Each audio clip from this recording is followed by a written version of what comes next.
What's going on with this case? I honestly don't know. I just know I got the call that my husband had been shot, and they took him to Houston Northwest. He didn't make it. And now I'm here to try to figure out what's going on. Does this surprise you, or are you shocked? It just seems hard to believe. It's very hard to believe. We've been married for 14 years. It's very hard to believe. Why did you decide to come down here this morning? Because that's my husband. Yeah. He's still my husband. Despite everything else, have to figure out where to go next. I mean, what to do next. I mean, we have grandkids, we have kids, we have nieces and nephews. That's still my husband. How has it been trying to explain all that to everybody, or have you had a chance to? I don't understand it, so it's hard for me to explain because I don't understand it.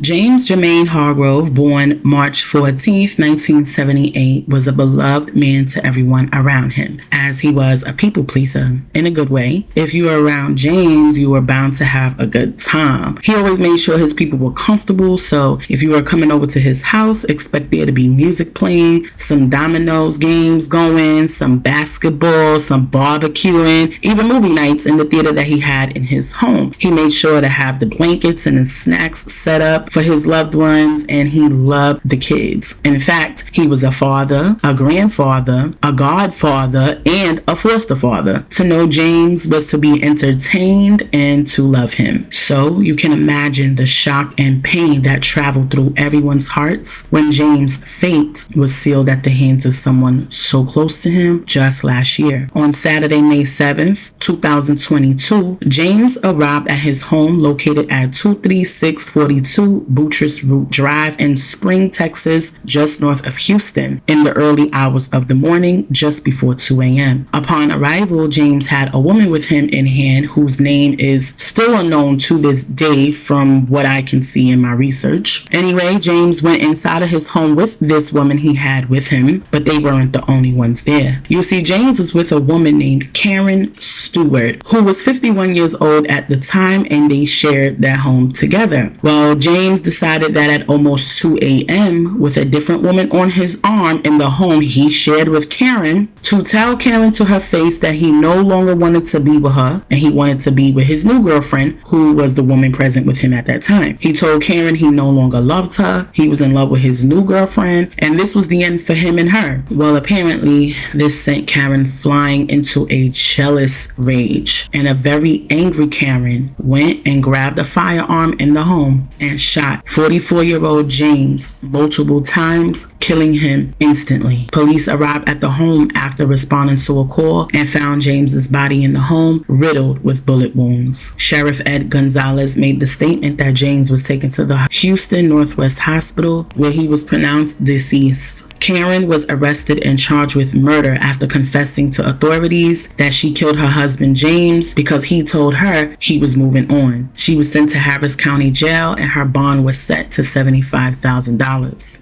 Now, I just told you that Karen told authorities that she murdered her husband. However, that isn't true. Karen lied about James being her husband. In fact, they were never married. Karen was James's on-again, off-again girlfriend for 7 years. However, James was a married man, and it was revealed that he was married when his actual wife popped up into the picture. You see, a woman by the name of Sandra showed up to Karen's court appearance that following Monday on May 9th, 2022, and she told a KPRC TV reporter that she is actually James's real wife. his legal wife by law on paper. Sandra Hargrove said she was called and was told that James had been murdered, and that's why she even showed up to the hearing, because she was trying to get a better understanding of what even happened. When she was asked about her knowledge of who Karen was, Sandra said she never met the woman before and was under the impression that Karen was his caretaker and didn't know that they was even in a romantic relationship. In fact, the entire story left her in a state of shock because she was truly unaware of all that was going on in James's personal love life. You see, Sandra and James met in 2006, but they got married in 2009, and they became separated in November of 2021. Now, much before their separation, James fell ill to COVID and suffered from a ton of health issues as a result of that, including a 4-month coma, paralyzed for a whole year, 2 heart attacks, kidney failure, and a stroke. He had just learned how to start walking again, so she assumed that Karen was like his live-in caretaker, helping him out in the house. Sandra Hargrove. And Sandra, right? Yes. Sandra, tell me a little bit about this. What's going on with this case? I honestly don't know. I just know I got the call that my husband had been shot, and they took him to Houston Northwest. He didn't make it. And now I'm here to try to figure out what's going on. And the sheriff's department, and we reported that wife shoots husband, but you're saying that's not the case. No, I'm legally tell us about that. I'm legally his wife. We've been married since 2009. We met 2006. We just separated in November. And I'm assuming maybe that's the person. I'm not positive because I've never met the person. I have no idea. My knowledge is that she's a caregiver. That's all. That's the most I know about her. This apparently, from what we've heard from the woman who was running away from the scene, that there might have been something going on between him and that woman, and then him and Miss Karen. I heard the same thing. Does it surprise you, or are you shocked? It just seems hard to believe. It's very hard to believe. We've been married for 14 years. It's very hard to believe. Where do you go from now? They're not calling anybody but you about all this. The sheriff's department. I mean, tell me about that. How did they contact you? What happened? My son, our oldest, not our oldest son, but his oldest son, my stepson, and of course I'm the legal spouse. So yes, everything is on us and on the family. So now I'm just trying to get him from the ME's office and start to try to find where we go from here. What did you think when you heard? It wasn't true. It's still not believable. I mean, clearly it is because I'm here, but it's not believable. And as far as correcting the story goes, it's important to get it right. Yes, yes, because I haven't killed anyone, so definitely yes. Yeah, and as far as what may have been going on between these two different ladies, whatever, you haven't really had much contact. Tell us about the contact that you had with him since November. I talk to him every other day. So I talk to him every other day. I haven't really seen him since my nephew's wedding, but I talk to him every other day. So I had no idea about any of that. All this is new. All of it is new. So, shock. Why did you decide to come down here this morning? Because that's my husband. Yeah. He's still my husband. Despite everything else, have to figure out where to go next. I mean, what to do next. I mean, we have grandkids, we have kids, we have nieces and nephews. That's still my husband. How has it been trying to explain all that to everybody? Or have you had a chance to? I don't understand it. So it's hard for me to explain because I don't understand it. Yeah. Anything you'd want to say or? I'm just trying to straighten everything out. Definitely we want justice. And right now I'm just trying to get him so I can try to lay him to rest. So we're having a problem with that because, of course, they have her saying that that's the spouse. So that's my fight right now. Sandra, thank you for speaking with me. And she also said she didn't know anything about the other girlfriend that he was with that morning. Sandra was married to James for all of 13 years at the time, and regardless of their separation and all that they've been through, she said they were still the best of friends. They shared children together and grandchildren. They talked on the phone every day and even considered getting back together and reconciling their marriage. Here's a heartfelt post that his wife wrote on Facebook about him. You can pause this to read it. Well, a surprise twist today for a murder suspect in Spring, Texas.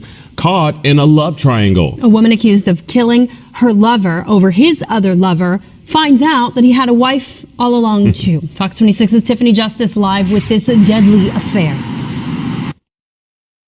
The wife saying the ME's office finally released the body to her after confusion over who was the real wife. A love triangle leaves a spring man dead. The Harris County Sheriff's Office saying an adult female, Karen Stewart, advised responding deputies that she shot her husband after he told her he was in love with another woman. That other woman was with him at the time. Karen Stewart is now in jail, charged with murder, bond set at $75,000. The love triangle unfolding as investigators learn more. Stewart is a girlfriend of James Hargrove, the victim. James married but recently separated. I got the call that my husband had been shot, and they took him to Houston Northwest. He didn't make it. It's very hard to believe. We've been married for 14 years. It's very hard to believe. Sandra Hargrove, the wife, is in disbelief, saying they separated in November and that she was unaware of the other women. I've never met the person. I have no idea. My knowledge is she's a caregiver. She says James was her best friend and they spoke every other day. Now, on surveillance from a neighbor's home, you can actually see footage of a woman running frantically from the home where James was murdered. Well, that was the woman that he brought with him to confront Karen. You see, the woman who said she was 41 years old at the time spoke to Montgomery County police reporter over the phone at that time and asked for her name to remain anonymous. And she told them that she didn't know what James was going to do when they pulled up to the house. She also spoke to deputies and she told them that she assumed that her and James were in an open relationship and that maybe he was bringing her to meet this other woman and that they were all going to just sit down, become familiar, and discuss whatever their arrangements would be. However, when they got there, she said James told Karen that he was now in love with her, Miss Anonymous, and he wanted them to be able to sit down and talk about it and discuss that he no longer wanted to be with Karen. The woman said she never expected that, nor did she expect what happened after that. She said about 30 minutes after the confrontation, Karen went into the bedroom, got the gun, came back out, and shot James right in front of her. That's when you see the woman on the surveillance video jetting out of the home, and she said as she was running, she heard several more shots go off. The woman was able to escape the scene unscathed. If that's not enough, what's even more crazy is apparently Karen already had a criminal history of domestic violence. You see, Karen had previously been married, and in that marriage, Karen had sprayed lighter fluid in her ex-husband's face with the intentions of setting him on fire. And in January of 2016 in Baton Rouge, Louisiana, Karen had attempted to kill her ex-husband by running him over with her car because they got into an argument over a set of keys. She was charged with felony battery at the time, but in 2018, her charges were lowered to simple battery, where she pled guilty. I'm wondering if James even knew all this about her. On May 9, 2022, Sandra created a GoFundMe account asking for assistance with the costs of James' funeral and burial. The goal was set at $10,000, but she was only able to raise $3,260 of that goal. James's funeral was held on Saturday, May 14, 2022, at the Southeast Community Church located at 10413 Asheville Drive in Houston, Texas, and his burial was at the Paradise Cemetery South, located at 2237 Cullen Boulevard in Pearland, Texas. Now,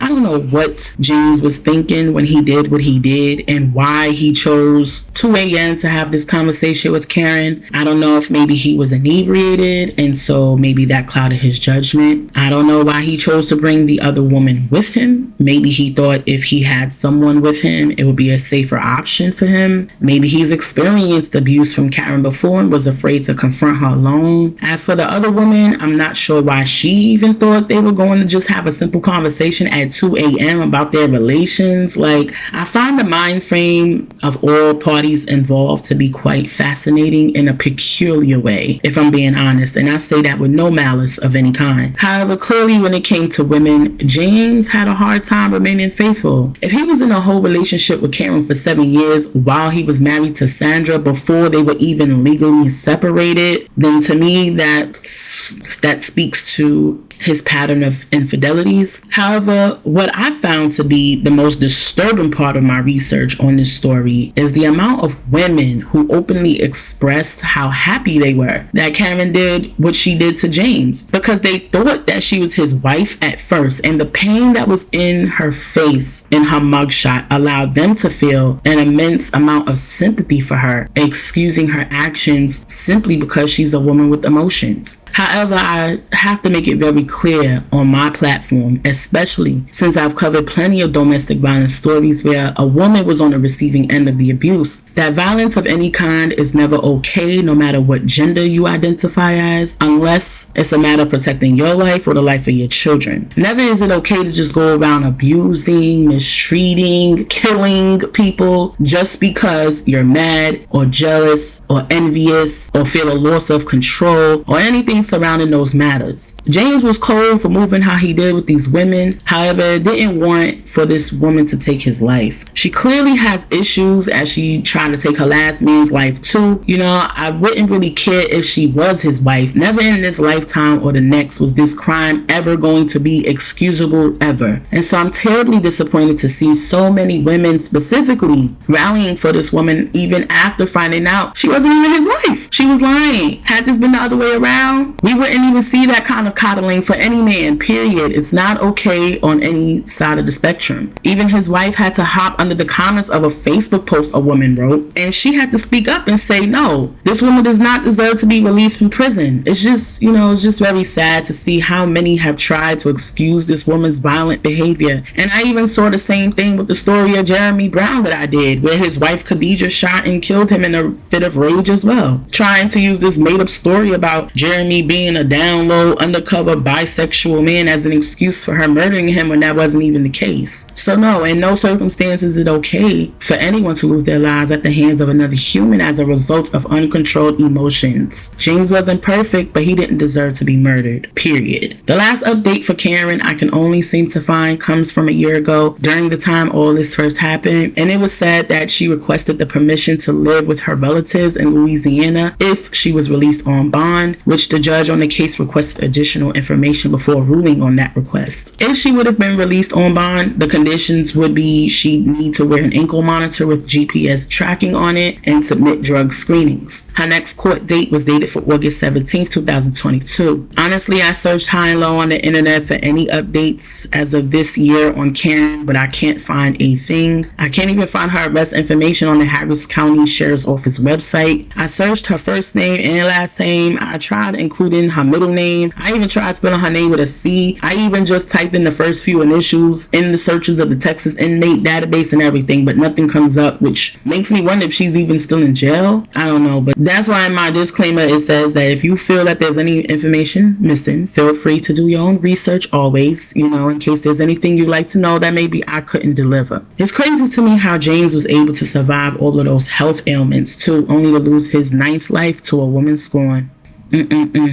And with that, I am sending my condolences to James's wife, Sandra, who knew nothing about this woman or anything that was going on. I can only imagine the pain that she feels being left out of the loop like that, and just to find out that her husband was killed. I'm sending my condolences to his children, his grandchildren, the rest of his family, and all of his loved ones. Rest in peace, James Hargrove. I pray that your spirit is resting in peace.